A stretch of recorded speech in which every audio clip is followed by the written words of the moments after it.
Let's start off by showing you a nice simple example of instigate storytelling. This is the story of Babe Ruth, the greatest baseball player ever. The boy from Baltimore makes big-time baseball via Boston. It's 1914, and a rookie named George Herman Ruth is already drawing crowds and cheers. By 1916, he's Boston's leading pitcher and World Series whiz. His hurling record of nearly 30 consecutive Can you scoreless imagine innings in that? Fall 30 Classics consecutive competition still scoreless stands. innings? But then the shock. Babe Ruth is traded to the Yankees, thus creating the curse of the Bambino. For $100,000, Babe is just treated like meat. From famed Yank manager Miller Huggins and teammates of the 20s, Babe's clowning gets attention. But this is the house that Ruth built. Have you ever heard of the story of Babe Ruth and the naming of a candy bar? Please answer yes or no. So this is where the story gets interactive. The viewer has to choose which way they want to go. Have they ever heard of the story of Baby Ruth or not? I'm going to say they haven't. What? Never heard the story of the Baby Ruth candy bar? Okay, here we go.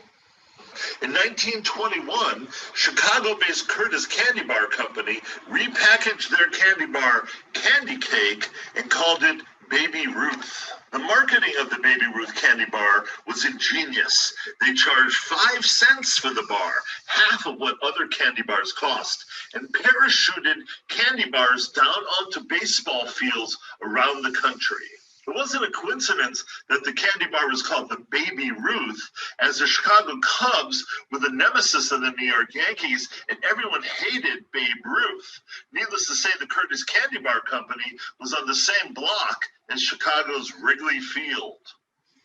As the story goes, Ruth tried to create his own candy bar called the Home Run Bar, but Curtis sued him, claiming that they owned the trademark to the name Ruth for anything regarding candy bars. They claimed that their candy bar was named after Grover Cleveland's daughter, Baby Ruth. What makes the scandal even more egregious is that during the lawsuit, Curtis Candy Bar claimed that in 1921, when they named the candy bar Baby Ruth, that nobody knew who Babe Ruth was. But in fact, the truth is that in 1921, Babe Ruth was the most famous baseball player ever. He had just been traded from the Red Sox to the Yankees. He was setting all sorts of records, and Curtis Candy Bar stole his name and prevented him from ever getting any money from the license. So this is actually a true story, and we can return from the branch back to the linear sequence. York City. They call it the house that Ruth built with good reason. His mighty bat was the magnet that drew the crowd. As we step through the story, Can you name the number of home runs that Babe hit that set the record? now we'll get a kind of a test kind of interaction. Turns out that Babe Ruth hit 60 home runs. But the best of them all was Babe Ruth.